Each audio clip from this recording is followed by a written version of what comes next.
The Noahide scam. The journey toward Orthodox Judaism is one of profound spiritual transformation, requiring sincerity, dedication, and a deep understanding of Jewish law and tradition. Unfortunately, many sincere individuals are being misled by a modern phenomenon known as the Noahide movement, which promotes the idea that non-Jews can achieve spiritual fulfillment by observing the 7 Noahide laws without converting to Judaism. This chapter will expose the Noahide scam by clarifying Rambam's position on the matter, providing historical and ethical context, and addressing the problematic ways in which this movement is being promoted today. Defining terms: Ben Noah and Gertoshav. Before diving into the issues surrounding the Noahide movement, it's essential to define the key terms: Ben Noah and Gertoshav. Ben Noah. A Ben Noah, or Bat Noah, is simply a descendant of Noah, which includes all of humanity. This term does not depend on whether a person observes the Noahide laws or even knows about them. Everyone, regardless of their beliefs or practices, is inherently a Ben Noah because we all descend from the 8 people who survived the flood. It must be emphasized that one cannot convert to become a Ben Noah because it is an innate status. The idea of choosing to observe the Noahide laws as a spiritual path is a modern innovation that contradicts traditional Jewish law. Gertoshav. A Gertoshav is a non-Jew who lives among the Jewish people in the land of Israel, observes the Noahide laws, and formally accepts these obligations in the presence of a Jewish court, Beit Din. Historically, this status was tied to the laws of the Torah and the societal structure of ancient Israel.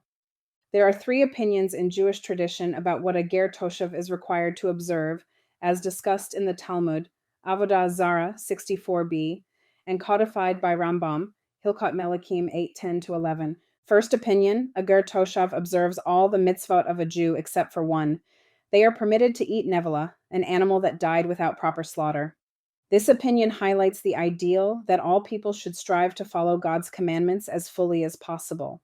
However, it raises ethical and practical concerns. If an animal is slaughtered incorrectly and is not kosher, its life is lost, and it cannot be eaten by Jews. Allowing a Gertoshav to eat such an animal prevents waste and respects the life of the animal.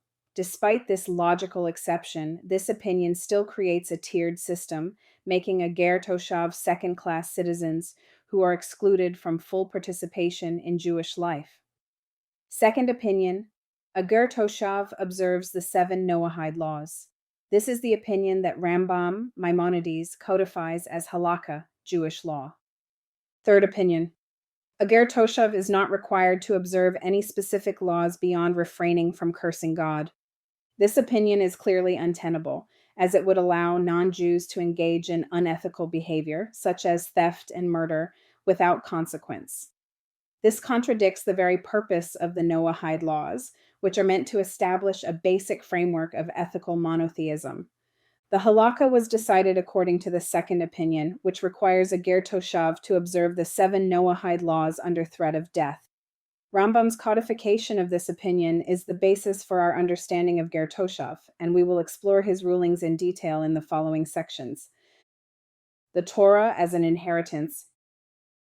In Hilkot Melachim 8:10, Rambam emphasizes that the Torah is the inheritance of the Jewish people, but it is also open to all who desire to convert. He writes, "The Torah was given as an inheritance to the congregation of Jacob and all who desire to convert from among the other nations," as Numbers 15:15 states, "The convert shall be the same as you." This is a critical point. The Torah is not a closed system reserved only for those born Jewish. It is the inheritance of all who sincerely desire to join the Jewish people. To discourage someone from converting and instead push them toward the Noahide laws is to deny them their rightful inheritance. This principle underscores the transformative nature of conversion. A convert becomes a full member of the Jewish people, with no distinction between them and those born Jewish. This is reinforced by the Torah itself, which states in Numbers 15:15, "The assembly shall have one statute for you and for the stranger who sojourns with you, a perpetual statute throughout your generations. As you are, so shall the stranger be before the Lord." Next, we need to emphasize the following key ideas. Rambam's clear stance on Gertoshav in the current era. In Sefer Hamada, Hilchot Avodat Kokavim, Rambam states that in an era without Yovel, Jubilee, and a functioning Sanhedrin, we cannot accept Gertoshav. The only options are full conversion to Judaism or remaining a non-Jew, Gentile. There is no in-between status today. The future era described in Hilchot Melachim, in Sefer Shoftim, Hilchot Melachim, Rambam discusses the laws of kings and the future era when the Sanhedrin and Yovel will be reinstated. Only then will the status of Gertoshav become applicable again. This is not relevant to our current era. The problematic misuse of Rambam's statement about the 7 Noahide laws. Some take Rambam's statement that non-Jews who observe the 7 laws and believe they were given by God through Moses have a share in the world to come out of context. This statement is often misinterpreted to promote the idea of Bnei Noah as a valid spiritual path today, even though Rambam himself makes it clear that this is only relevant in a future era. Rambam's inconsistency with Midrash. Rambam's statement about non-Jews earning a share in the world to come seems to rely on Midrashic folklore, which he himself may not fully accept. In his introduction to the Mishnah, he lists the laws given to Moses by God, and the Noahide laws are not included. This raises questions about the authority and authenticity of his statement in Hilchot Melachim. The law of conversion in Sefer Kedusha, Hilchot Ishrei Bia, chapters 13 and 14, Rambam explicitly states that only Jews have a share in the world to come. This contradicts the idea that non-Jews can earn a place in the world to come by observing the 7 Noahide laws. When guiding potential converts, the law requires us to be clear that only full conversion grants a share in the world to come. The scam of promoting Noahide laws today.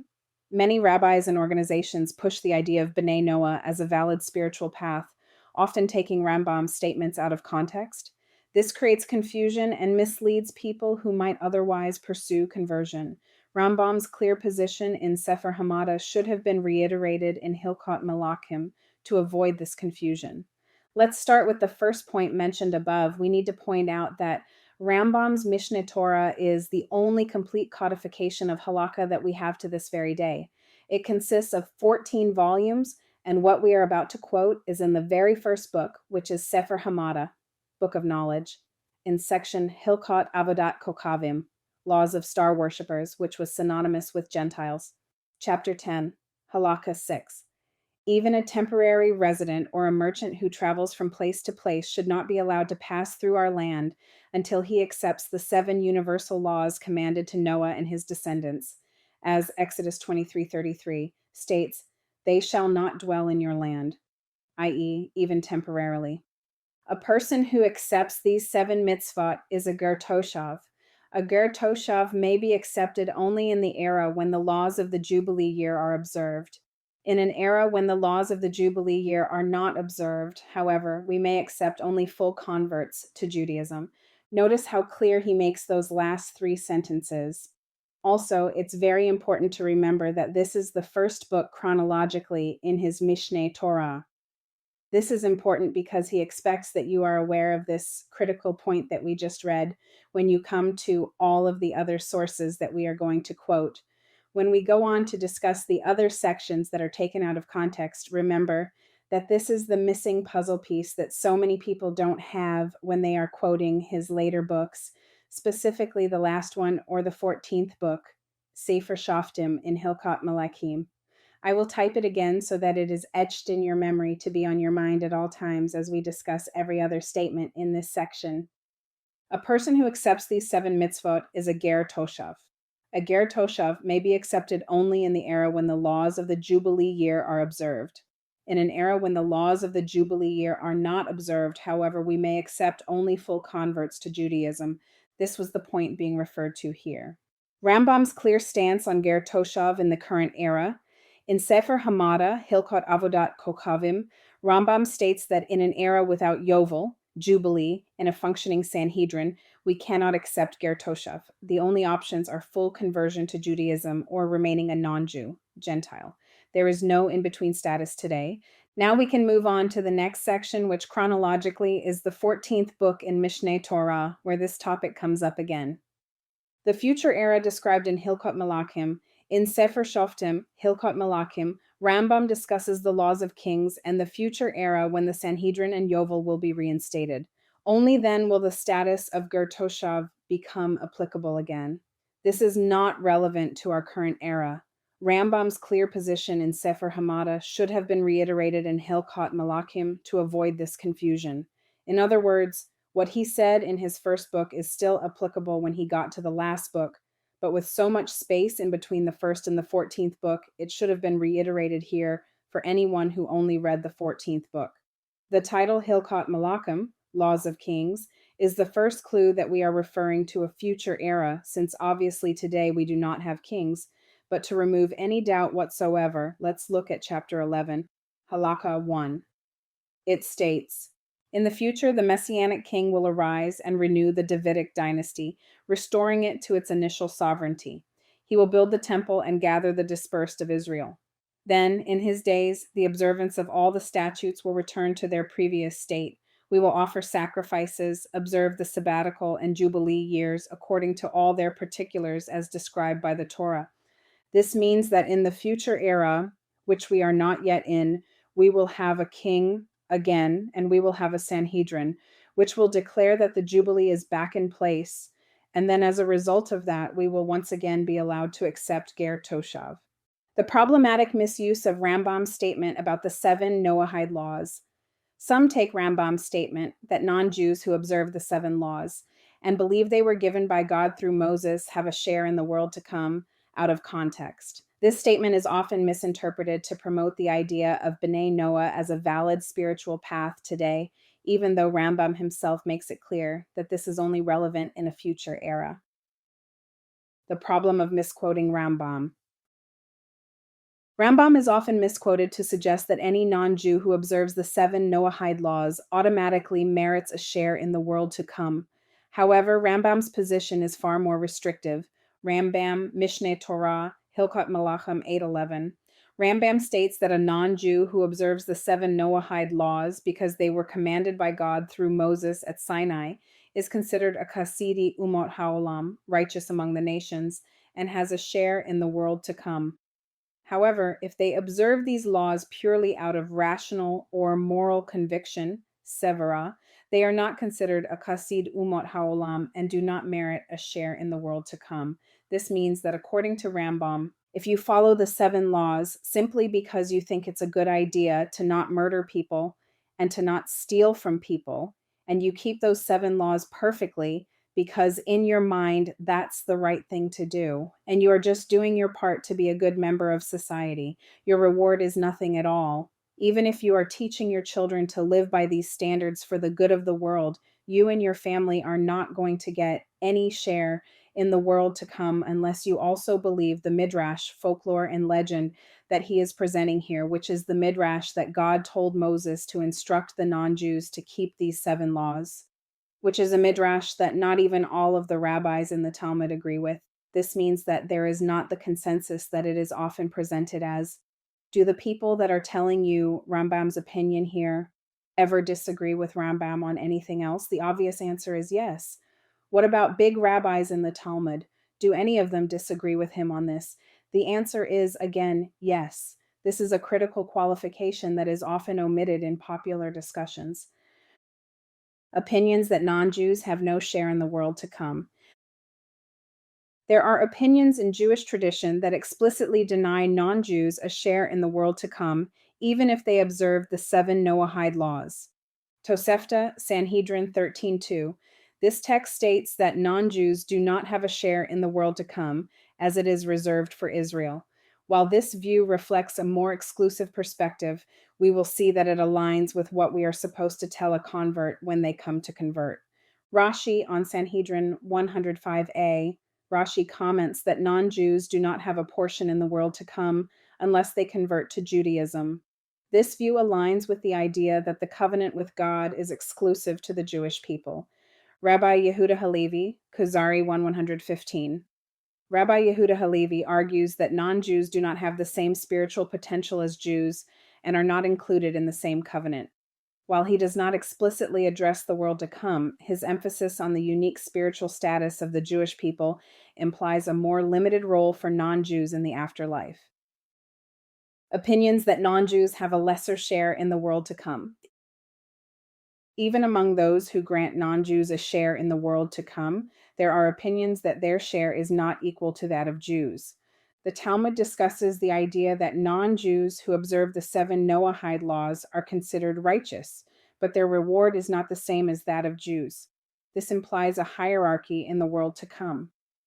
To push this is akin to telling the listener that they should be a second-class citizen. Ramban, Nachmanides, Commentary on Genesis 34:13. Ramban suggests that non-Jews who observe the 7 Noahide laws are rewarded, but their reward is not comparable to that of Jews, who have a unique and elevated status due to their covenant with God.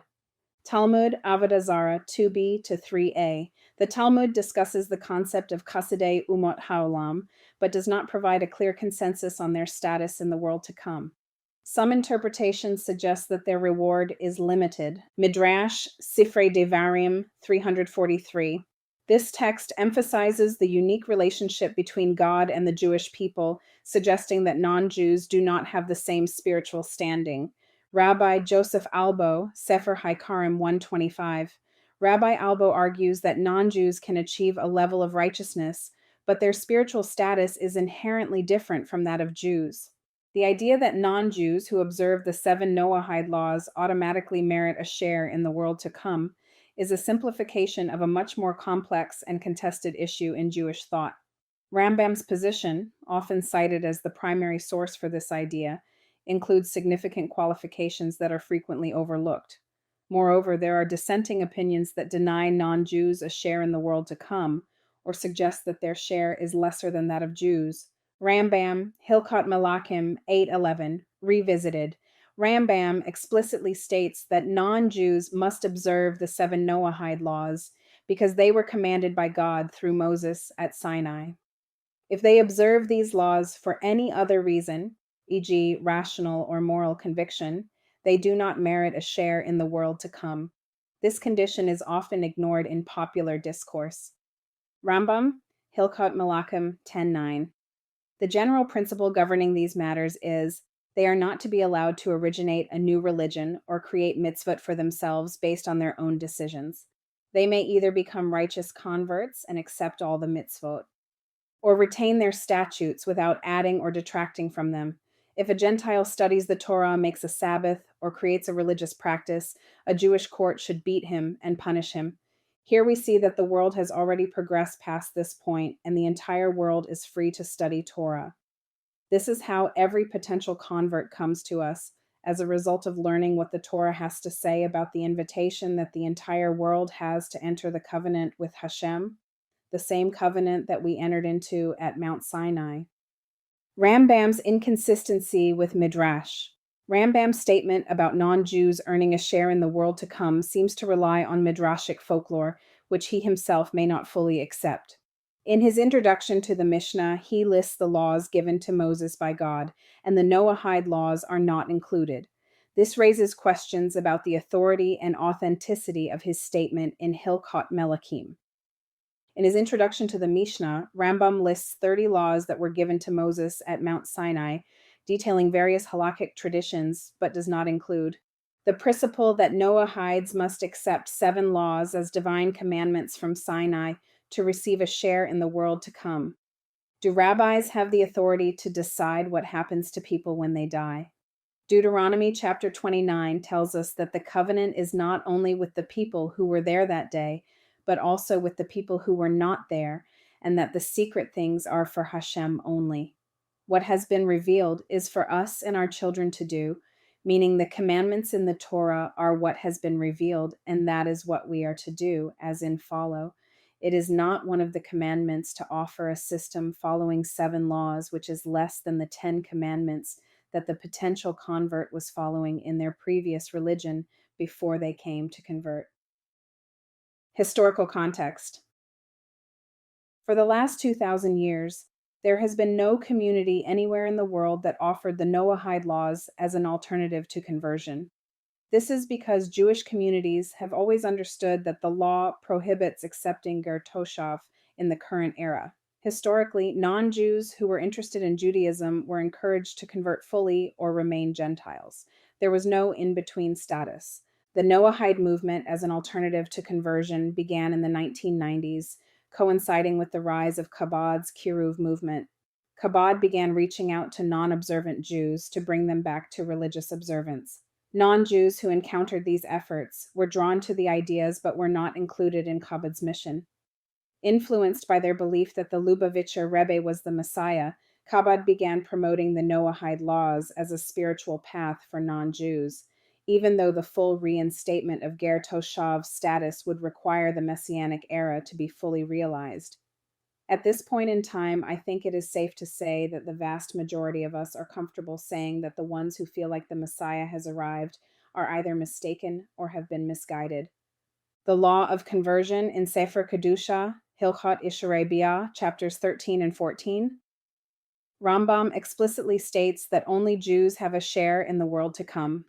This contradicts the idea that non-Jews can earn a place in the world to come by observing the 7 Noahide laws. When guiding potential converts, the law requires us to be clear that only full conversion grants a share in the world to come. I'm sure you have heard the saying that if you have 2 Jews, then you will have 3 opinions. There's even a joke that continues and says that if those 2 Jews are rabbis, then you will have thousands of opinions, because as rabbis, we read the Talmud and are familiar with all the different opinions within it. Conversion to Judaism is one of the unique exceptions to that, because no matter where you look in halachic rabbinic literature, whether it's the Talmud or the Mishneh Torah or the Shulchan Aruch, they all say the same thing. Anywhere you find discussions about conversions to Judaism, they all say the exact same thing, which is that it is a very quick process, and at no point in time do any of these sources suggest that when a person comes to convert, that you do anything other than encourage them to convert. I highly recommend that anyone reading this read the Law of Conversion in Mishneh Torah, Sefer Kedusha, Hilchot Isharei Bia, chapters 13 and 14. It should only take you about 10 minutes to read both of those chapters. After this, you can move on to the Shulchan Aruch in Yoreh Deah 268, and there you will see that this one chapter is an abridged version of the 2 chapters that you just read in Mishneh Torah. So in literally 20 minutes, you could read all the laws of conversion, which is something that most Jews have not read even one time in their life. To be clear, reading something one time does not mean that you have mastered it or that you have become an expert in it, but as someone who has proudly mastered it and has become an expert in it, I can tell you that when I teach classes on these chapters, I spend multiple hours on each chapter discussing the commentary and conclusions of these debates, which resulted in the final halakha and the historical context of these laws. That being said, the bottom line is that the halakha is what it is. The law says what the law says, and that is what you find in these 2 chapters, or 3 if you want to include Yoreh Deah 268 in the Shulchan Aruch. And in his introduction to the Mishneh Torah, Rambam tells us the following. I, Moses, the son of Maimon of Spain, I relied upon the rock, blessed be he. I contemplated all these texts and sought to compose a work which would include the conclusions derived from all these texts regarding the forbidden and the permitted, the impure and the pure, and the remainder of the Torah's laws, all in clear and concise terms, so that the entire oral law could be organized in each person's mouth without questions or objections. Instead of arguments, this one claiming such and another such, this text will allow for clear and correct statements based on the judgments that result from all the texts and explanations mentioned above, from the days of Rabbeinu HaKadosh until the present. This will make it possible for all the laws to be revealed to both those of lesser stature and those of greater stature, regarding every single mitzvah, and also all the practices that were ordained by the sages and the prophets. To summarize, the intent of this text is that a person will not need another text at all with regard to any Jewish law. Rather, this text will be a compilation of the entire oral law, including also the ordinances, customs, and decrees that were enacted from the time of Moses, our teacher, until the completion of the Talmud, as were explained by the Geonim in the texts they composed after the Talmud. Therefore, I have called this text Mishneh Torah, the second to the Torah, with the intent that a person should first study the written law and then study this text and comprehend the entire oral law from it without having to study any other text between the two. This means that there is no prohibition about studying another book, but there is also no requirement to study anything else either. Mishneh Torah is the only book that you need to be fluent in mitzvot and halacha. This is true whether you are a highly intelligent and well-educated person or a simple beginner on your path who has not studied much at all. You will be able to read the Mishneh Torah, which is written in clear and concise terms, so that everyone will be able to understand it. And we see that he achieved his goal because the later and most widely accepted code of Jewish law, the Shulchan Aruch, doesn't deviate from it. In fact, in one area, the Shulchan Aruch even makes conversions easier by allowing a court of 2 instead of 3 to be the kosher witnesses over the convert. This way, in the event that, post-conversion, were you to disqualify one of the witnesses, after the fact, the conversion is still valid. My advice is that you should place a bookmark on this page and go read those 2 chapters and then return to here after reading them. Hopefully you have taken my advice and have read those 2 chapters, because I will not do a thorough class on them here, but I will briefly go over some of the points, and my hope is that you have already read those 2 chapters so that you will be familiar with them. If not, that is okay. Also, just know that I am not covering all of it here. I am only going over a few of the laws to demonstrate the point that conversions are done legally, with no mention of steering them into the modern religion of Noahidism. In chapter 13, we read, Israel entered into the covenant with God with 3 acts: circumcision, immersion, and offering a sacrifice. Similarly, for all future generations, when a Gentile desires to enter into the covenant and accept the yoke of Torah, he must undergo circumcision, immersion, and the offering of a sacrifice, and a woman who converts must undergo immersion and bring a sacrifice. The Torah in Numbers 15:15 teaches that, as it is for you, so shall it be for the convert, meaning just as you entered the covenant with circumcision, immersion, and the offering of a sacrifice, so too for future generations, a convert must undergo circumcision, immersion, and must bring a sacrifice. In the present age, when there are no sacrifices, a convert must undergo circumcision and immersion. When the temple is rebuilt, he must bring a sacrifice. This sacrifice would only be brought if the temple is rebuilt in the convert's lifetime. Yevamot 46 quotes an opinion which requires the convert to actually set aside the money. The Talmud's conclusion, however, is that it would be undesirable to do so lest the funds be used for other purposes, which would be a transgression. Not only does this demonstrate that this obstacle is not to be used as a barrier of entry, which would make it more difficult for the convert and potentially prohibitive, but it must be emphasized that even before the convert brings a sacrifice, he is considered as a full-fledged member of the Jewish people. We also see that when a court did not check a potential convert's background, which means that there were occasions when that happened, and did not inform him of the mitzvot, and the punishment for the failure to observe the mitzvot, and he circumcised himself and immersed in the presence of 3 ordinary people, he is a convert. Even if it is discovered that he converted for an ulterior motive, since he circumcised himself and converted, he has departed from the category of Gentiles. Even if the convert worships false deities afterwards, he is like an apostate Jew, which is not a non-Jew. If he consecrates a woman, the consecration is valid, meaning he is allowed to marry into the Jewish people, and it is a mitzvah to return his lost object, since he immersed himself and became a Jew. Let's move now to chapter 14 and see the actual process. What is the procedure when accepting a righteous convert? When one of the Gentiles comes to convert, we inspect his background. If an ulterior motive for conversion is not found, we ask him, why did you choose to convert? Don't you know that in the present era, the Jews are afflicted, crushed, subjugated, strained, and suffering comes upon them?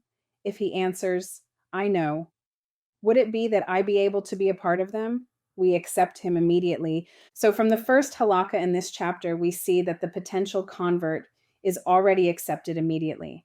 Now that he has been accepted on the first conversation, let's see what we are to instruct him. We only inform him of the fundamentals of the faith, i.e., the unity of God and the prohibition against the worship of false deities. We elaborate on this matter.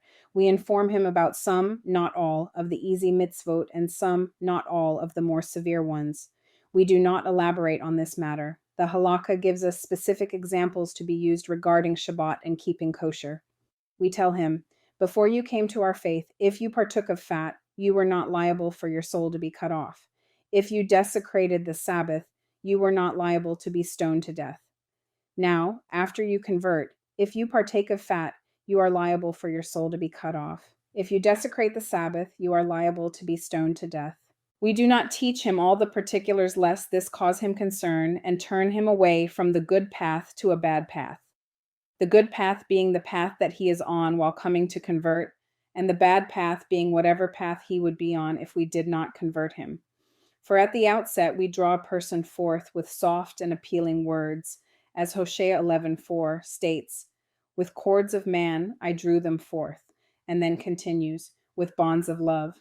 Third halakha in chapter 14 states that we tell him that by observing these mitzvot he will merit the life in the world to come. Not only is there no mention of an alternative way to merit a life in the world to come by following 7 laws, but it goes on to say that there is no completely righteous man other than a master of wisdom who observes these mitzvot and knows them. It certainly does not encourage anyone to not know them and to not do the ones that they do know about. These people came intending to convert, and this is describing what we are supposed to tell them. Halakha 4. We tell him, know that the world to come is hidden away only. For the righteous, they are the Jews. The fact that you see Israel suffering difficulty in this world reflects the good that is hidden away for them. For they cannot receive an abundance of good in this world as the Gentiles do, for their hearts may become haughty, and they will err and lose the reward of the world to come, as Deuteronomy 32:15 states, Jeshurun became fat and rebelled. Halakha 5. The Holy One, blessed be He, brings upon them an abundance of retribution solely so that they will not perish. For all the other nations will perish and they will prevail. We elaborate on this concept to make them feel cherished. If the prospective convert retracts and does not want to accept conversion to Judaism, he goes on his way without hearing about a path consisting of 7 laws that he could follow instead. If he accepts conversion to Judaism, which is what he came to do and the only path that he was offered, we do not have him wait, but instead circumcise him immediately. If he was already circumcised, we draw the blood of circumcision from him. We wait until he heals entirely and then immerse him. So if he was already circumcised, he is immersed in the mikvah, and his conversion is complete the same day. If he had not been circumcised yet, then the only reason we wait is for the circumcision to heal, so that there would be no bandage as a barrier between the skin and the water in the mikveh. Halakha 6. 3 judges stand over him and inform him about some of the easy mitzvot and some of the more severe ones a second time while he stands in the water. This means that the second time we are talking to this person, he is already in the mikveh being converted with no mention of an alternative system of following 7 laws instead.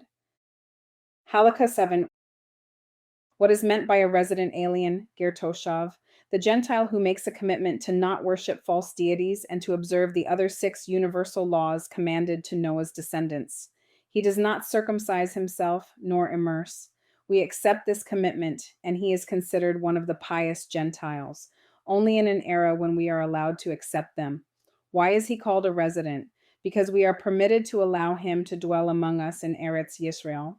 If you look in the physical copy of Mishneh Torah here, you will notice that the commentary on this point says, see Hilchot Avodat Kokavim 10:6, which states that in an era when the Jews have undisputed authority over Eretz Yisrael, they may not allow an idolater to dwell in the Holy Land.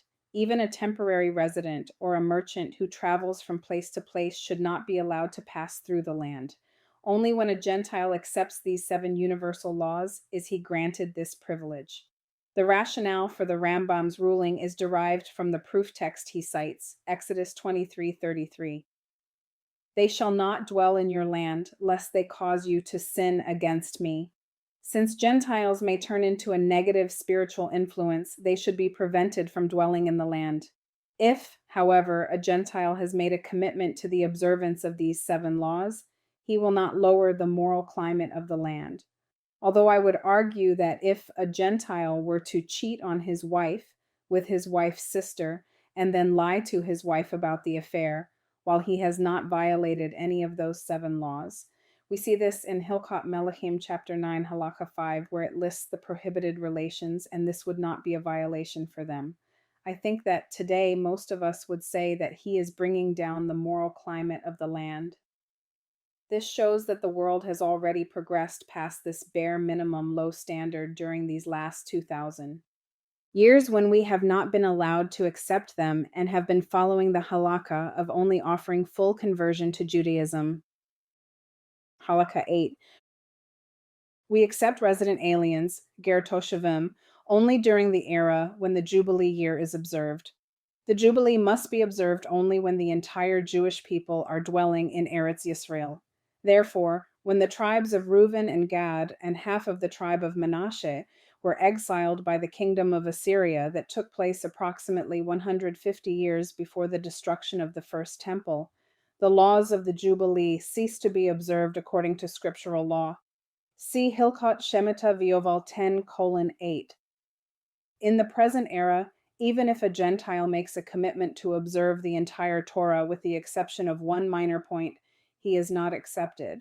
I want you to notice here that this halacha is referring to a Gertoshav, Gentile, is not to be accepted even if he accepts the entire Torah with the exception of one minor point, meaning that if he was to accept more than 7 laws, he still cannot be accepted as a Gertoshav. He can only be accepted as a convert. As the Rambam states in Hilchot Avodat Kokhavim, in the present era, we accept only full converts. Implied is that in the present era, were we to have the authority, we should prevent Gentiles from living in Eretz Yisrael. Rambam's directive here is directed at the courts. They cannot formalize a resident alien status in the present age. The commentary points out that if one were intending to follow none of God's laws, then following 7 would be an improvement. And this is the point mentioned later in Hilchot Melachim 8:10. The scam of promoting Noahide laws today. Many rabbis and organizations push the idea of Bnei Noah as a valid spiritual path, often taking Rambam's statements out of context. This creates confusion and misleads people who might otherwise pursue conversion. Rambam's clear position in Sefer Hamada should have been reiterated in Hilchot Melachim to avoid this confusion. Let's address that last sentence again. Rambam's clear position in Sefer Hamada should have been reiterated in Hilchot Melachim to avoid this confusion.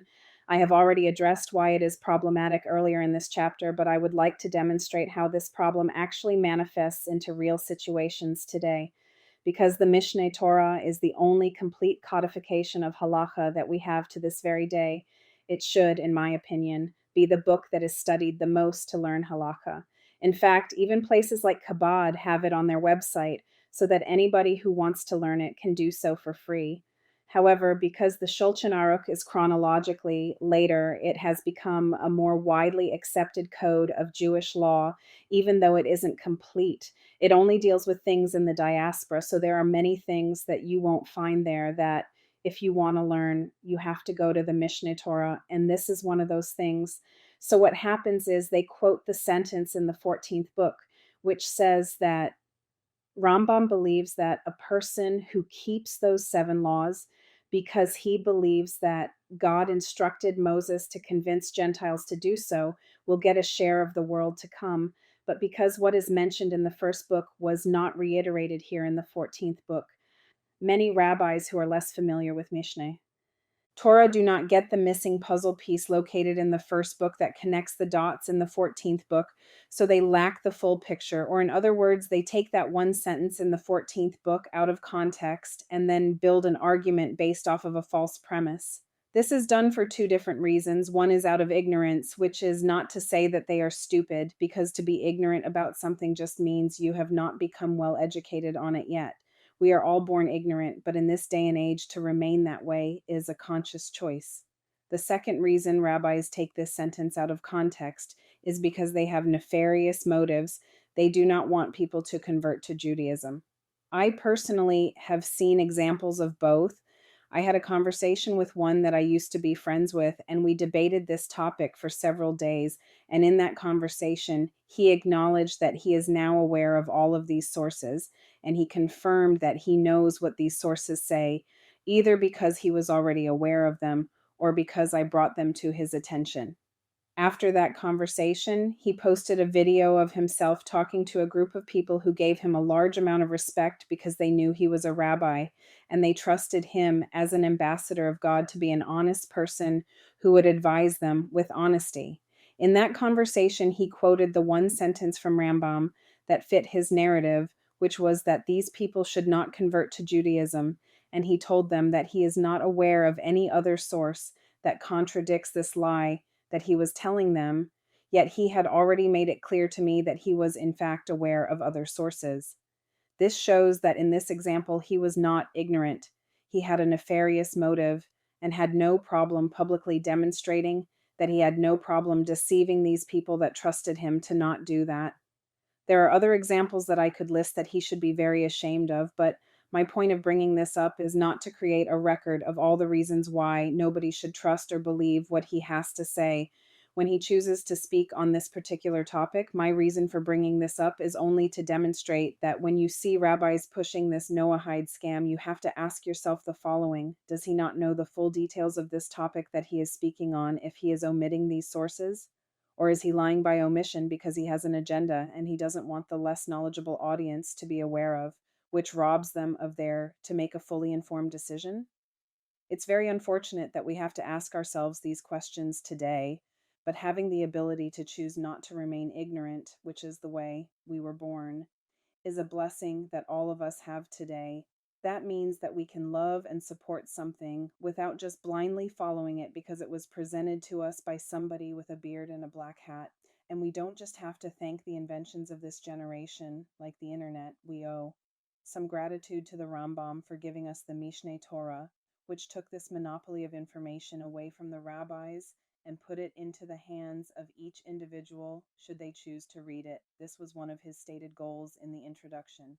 Now that we have that out of the way, let's address the following: the scam of promoting Noahide laws today. Many rabbis and organizations push the idea of B'nai Noah as a valid spiritual path. The purpose of the Noahide laws. The 7 Noahide laws, derived from the Talmud, are a universal moral code meant for non-Jews. These laws prohibit idolatry, blasphemy, murder, theft, sexual immorality, eating flesh torn from a living animal, and failure to establish courts of justice. These laws form the baseline of moral behavior for society but do not constitute a religious system.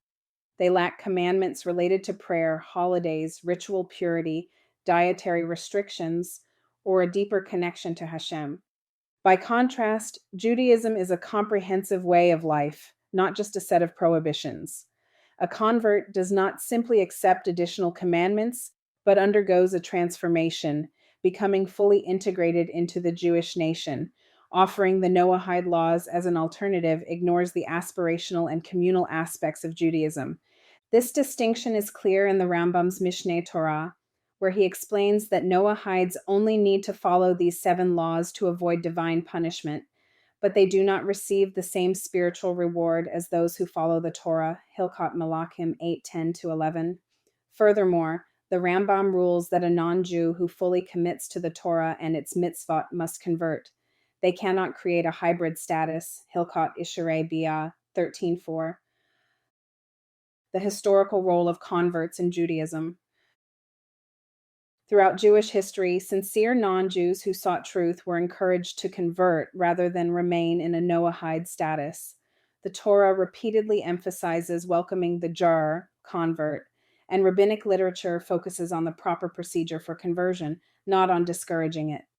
A few key examples illustrate this. Ruth the Moabite. Ruth, the great-grandmother of King David, was not told to remain a Noahide.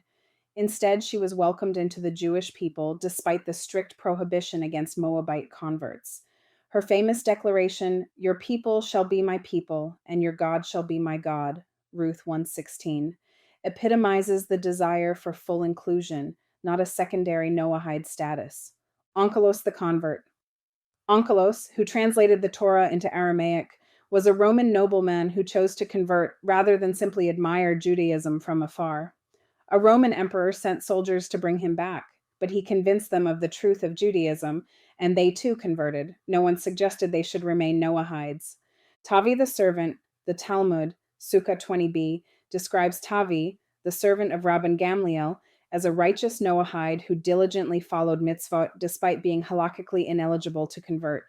However, the sages never promoted his status as an ideal, rather, it was understood as an unfortunate limitation. Nowhere in Jewish history do we find that sincere individuals were discouraged from conversion in favor of a Noahide identity. Instead, rabbinic sources discuss the process of conversion as the preferred route for those who seek Hashem. Theological issues with the modern Noahide movement. Modern Noahide groups often evolve into quasi-religious communities with their own leaders, rituals, and interpretations of the seven laws. However, this contradicts the Torah's vision, the distortion of the Noahide laws into a pseudo-religion. The Noahide laws were never meant to be a standalone religious identity. Historically, non-Jews were simply expected to adhere to them as part of a just society. Today, some groups attempt to create formalized Noahide communities with their own prayer services, religious leadership, and theological frameworks. This has no precedent in Torah sources. Some contemporary Noahide leaders make unfounded claims about divine reward, the afterlife, and religious obligations that contradict traditional Jewish teachings. Many develop rituals that resemble Judaism but lack halakhic basis. For example, some Noahides wear kippot and keep kosher despite having no obligation to do so, while others attempt to establish Noahide prayer services. This blurs the lines between Judaism and Noahidism in ways that are both halakhically problematic and misleading to sincere seekers. The danger of perpetuating an eternal outsider status. Some extreme elements within the Noahide movement promote the idea that Jews have an inherently higher spiritual status and that non-Jews should remain perpetual outsiders. This contradicts the Torah's universalist vision, which allows sincere converts to fully join the Jewish people. The Torah does not promote a caste system in which non-Jews are permanently relegated to second-class spiritual status. Instead, it provides a clear path for those who seek Hashem to join the covenant through conversion. The psychological and ethical harm of discouraging converts.